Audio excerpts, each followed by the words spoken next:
Don't smell it first, Josh. Don't be.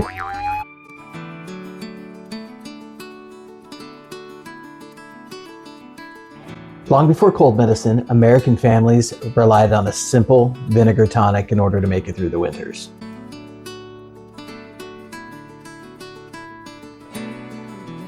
They didn't call it fire cider yet. That name came in the 1980s, but the method shows up in early household books and shaker herbal manuals. They used what survived the winter: onions and garlic from the cellar, horseradish pulled from the ground, dried hot peppers, citrus peels, and hardy herbs. Making it hasn't changed much. Chop the onions, garlic, ginger, and horseradish. Add peppers, citrus peel, and herbs. Pack it into a jar and cover it completely with raw cider vinegar. I added a little bit of turmeric to mine just because I wanted that extra kick. Shake it each day to keep everything submerged. After 4 to 6 weeks, strain it and stir in honey. Our ancestors didn't think of it as magic, just comfort, a small act of taking care of the people that you love. Today, we are going to be making this delicious, hopefully delicious drink. We'll find out soon, and you're going to get my live on-camera reaction to what I think of fire cider. I've had this steeping for about 6 weeks now. Ooh, yeah. Ooh. It smells like salad dressing. That really does. Like very sour salad dressing.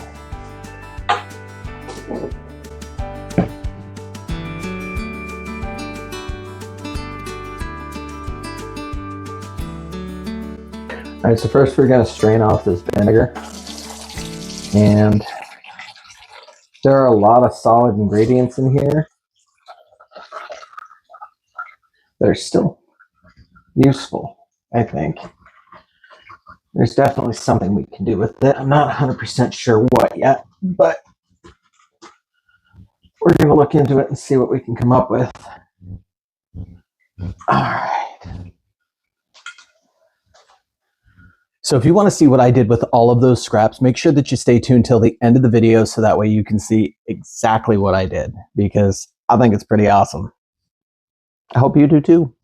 So my mission in life right now is to get something rooted in history and make sure that the medicines and the supplements that I use in my family and in my kitchen are based on something historically accurate. We're going to be kind of going with a little bit more of a real-time reaction kind of setup to this. It's going to be a lot more like you're cooking in the kitchen with me. We've got all of these guys. That's so much. Okay. Wow, there's still some juice in that. That's wonderful.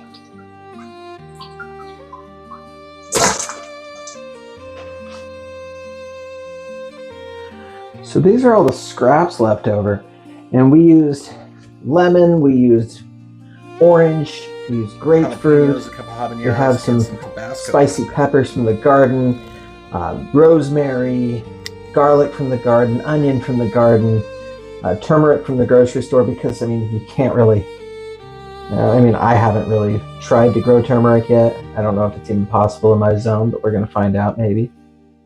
This is what we ended up with after we strained it off. I think I'm going to put that through some cheesecloth to get that kind of muckety muck out of it.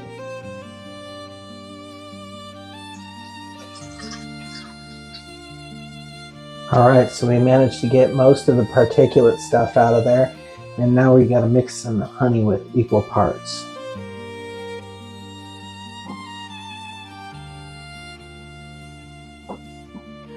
So we've got that honey in there now, adding the vinegar base.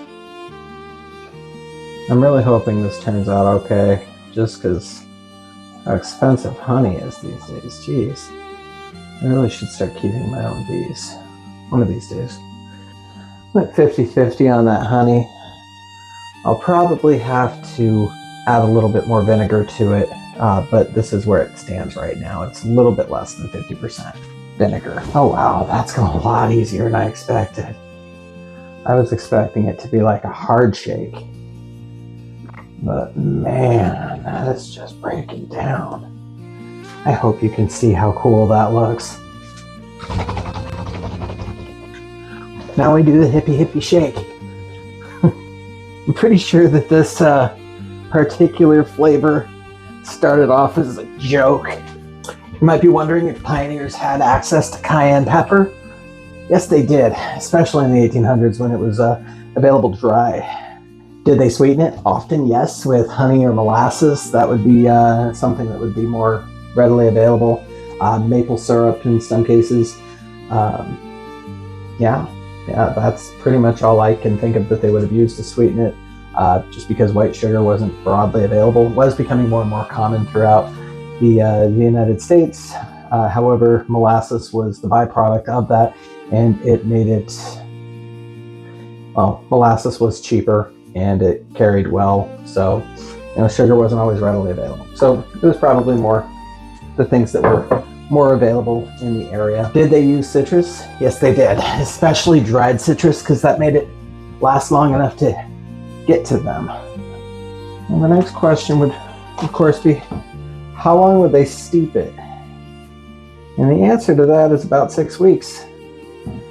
That is the average time that it takes to really steep a vinegar tonic. Otherwise, you're going to lose flavor. Now, there are faster methods for it, for direct infusion. I unfortunately do not have an ISI, or an EC as some people call it. An ISI is basically a whipped cream maker, but it's really heavy duty and it uses a different kind of gas. And so when they pump that gas into it, it allows it allows anything to penetrate, but liquor, or in this case vinegar, would be able to penetrate the cellular walls of the ingredients that you're using, and it allows it to really get the flavor out, and incredibly quick.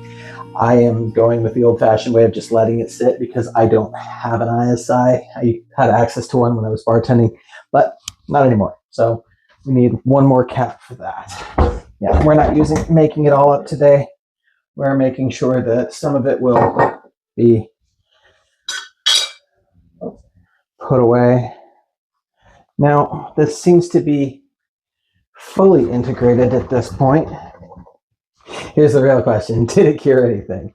And I'm not a doctor, so I can't say if it does or not, but I believe that it does not. I think it's probably in your head. So, fire cider. Yeah, we're going to find out how it tastes here in a second. I am putting it off just for another moment. Now, old remedies really weren't magic. They didn't guarantee a healthy lifestyle any more than they guaranteed that they were going to taste good. So I'm just going to take a shot. I don't own shot glasses. I won't buy them. I have no use for shot glasses, nor will I ever have a use for a shot glass. This works just fine. All right, so this is kind of a really pretty, almost cloudy looking, yeah. Allegedly, this helps. Don't smell it first, Josh. Don't be a dumbass.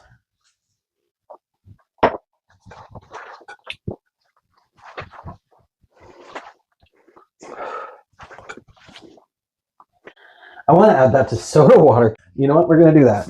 All right, so we're going to add this to soda water now, just because that was not bad. It was very complex. This was probably what led to the creation of things like Coca-Cola or any number of other modern soft drinks.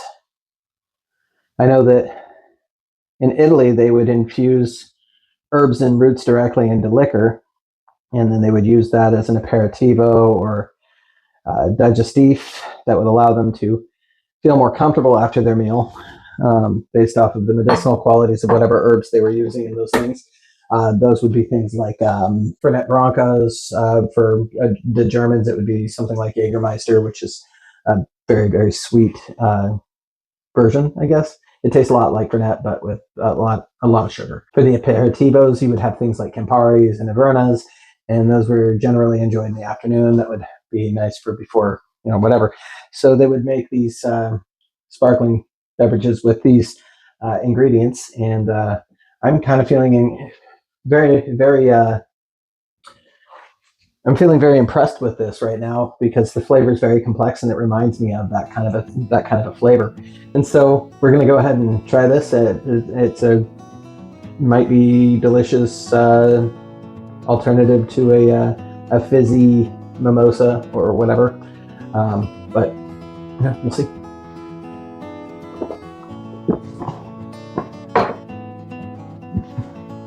I almost feel like the flavor was better when it was more focused, much more concentrated. So you would need to use a lot, maybe even 2-3 ounces for that whole bottle, just to get the right flavor profile. I am getting a little bit of I'm not sure what this feeling is. It's not full, and it's not like achy. It's just like this gentle pressure on my tummy. So. Oh yeah, that's much better with a lot more of the fireside soda. That's what it's about. I think it's probably better for a flavoring than for a medicinal anything, but it's definitely delicious. So try it yourself. All right, and as promised, what I decided to do with the ingredients. So there were so many pieces and bits and bobs that I wasn't 100% sure how they were going to interact with each other. And once I tried the fire cider, I found that the flavors were really very, very nice together. So what I did was I dehydrated all of the ingredients and then blitzed them into a rough powder. This will be great for things like beef rub or chicken, maybe even fish. So if you do make fire cider, don't throw away all the leftovers. Make sure that you dehydrate them and make this delicious powder, because I think you're really going to like it. And if you're interested in more videos with some historical context as well as some really great recipes, make sure that you click right here for a video picked out by the algorithm just for you.